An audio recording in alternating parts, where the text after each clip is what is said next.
વાયલીના પૂર્વ સરપંચે ward number 10માં સ્વચ્છતાના અભાવને લઈને રજૂઆત કરી હતી।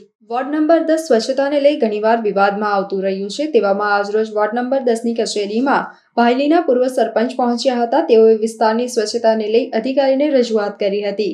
ત્યારે તેઓએ મીડિયા સમક્ષ જણાવ્યું હતું કે સ્વસ્થ ભારતનું મિશન વોર્ડ નંબર 10ના અધિકારીઓ જ પૂરું થવા દેતા નથી।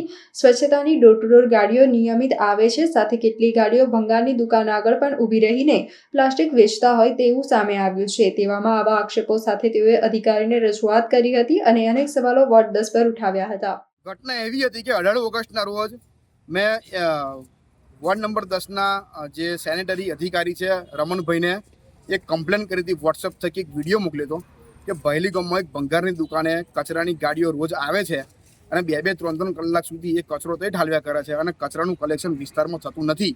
એ માટે મેં એમને કમ્પ્લેન કરી હતી। એ કમ્પ્લેન પછી એમને મને ફોન પર એવું જણાવ્યું કે અમે એને ગાડીવાળાને 10,000નો દંડ ફટકાર્યો છે, પણ હકીકત એવી નીકળી છે આજે કે એ દંડ એમને ભંગારવાળાને ફટકાર્યો છે, નહીં કે ગાડીવાળાની એજન્સીને। આજે ફરીથી ત્યાં 2 ગાડીઓ મેં જોઈ, 1 કલાકથી વધુ સમયથી ગાડીઓ ભંગાર કાઢીને વેચતી હતી। એટલે મેં ફરી એમને વિડીયો આપીને મોકલ્યો અને કહ્યું એમને કે એટલે તમે એજન્સીને દંડ ફટકારવાની જગ્યાએ ભંગારવાળાને કેવી રીતે દંડ ફટકારી શકો? એજન્સીને તમે કેમ દંડ ના ફટકાર્યો? તો જવાબમાં એમનો જવાબ એવો હતો કે અમે ગંદકી ફેલાવતા હતા એટલે ભંગારવાળાને મેં દંડ ફટકાર્યો। તો પણ સહયોગ કેવો છે?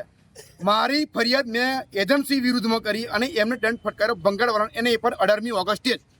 18મી ઓગસ્ટે એજન્સીને કોઈ પણ પ્રકારનો દંડ ફટકારવામાં આવ્યો નથી અને જવાબમાં મને એ લોકો એવું કહે છે કે હજુ તો અમે આવતા મહિને એનો રિપોર્ટ બનાવીને કોર્પોરેશનમાં રજૂ કરીશું।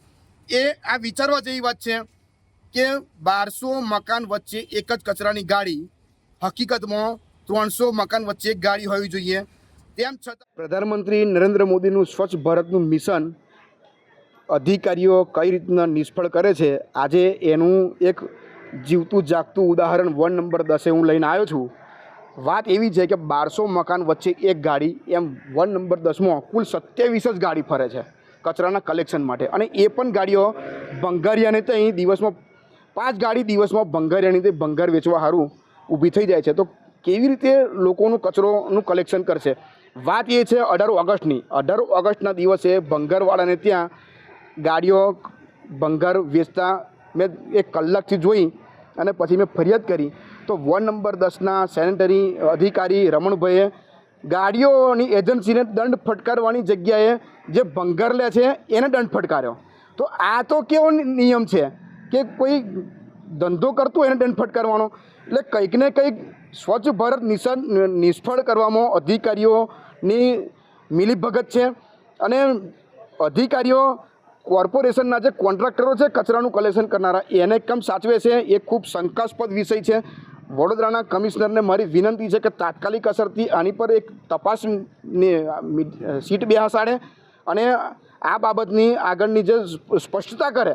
અને એજન્સી ઘણા સમયથી અમે જોઈએ છે, લોકો વિસ્તારના લોકો જોવે છે કે ભંગારિયાની તે 5 ગાડીઓ દિવસની પડી હોય તો પછી પૂરેપૂરું એ લોકોને ચૂકવણું કેવી રીતે થાય? એ વોર્ડ નંબર 10ના અધિકારીઓનો ખૂબ મોટો રોલ છે એ લોકોને પૈસા આપવામાં। ખરેખર એ લોકો પાસેથી પૈસા રિકવર કરવાના હોય અને કરદાતાઓના પૈસા કઈ જગ્યાએ સારી રીતે વપરાય, કરદાતાઓને ફાયદો થાય એ વિષયમાં આગળ કામ કરવાનું હોય। અધિકારી ભીનું સંકેલવાની વાત કરી રહ્યા છે। એ વાતમાં એમને એક નવો મુદ્દો લાવીને મૂકી દીધો કે ભંગારિયાએ ગંદકી કરી હતી એનો અમે દંડ ફટકાર્યો છે। તો પછી મેં ફરિયાદ કરી હતી તો એજન્સીને શા માટે તમે તે દિવસે દંડ ના ફટકાર્યો? બીજી વાત, એ ભંગારિયો તો 5 વર્ષથી ધંધો કરત નહીં, તો પછી તમને ખાલી માત્ર 18 તારીખ જ કેમ મળી એને દંડ ફટકારવાની? એટલે શંકાસ્પદ જવાબો છે અધિકારીઓના। અને ખાસ કરીને જ્યારે રમણભાઈની વાત કરીએ તો કોઈ ગાડી સમયસર 10 નંબરના વાળમાં ફરતી નથી। ગાડીઓ 12 વાગે પણ આવે ને 1 વાગે પણ આવે, તો પછી લોકો મજબૂરીમાં કચરો બહાર જાહેરમાં ના નાખે તો શું કરે? જ્યાં સુધી તમે વિકલ્પ ના આપો ત્યાં સુધી કોઈને તમારે દંડ ના ફટકારવો જોઈએ, મારું આ માનવું છે। વિકલ્પ આપ્યા પછી જો કોઈ ઉપયોગ ના કરે તો તમે દંડ ફટકારો તો વાત વ્યાજબી છે।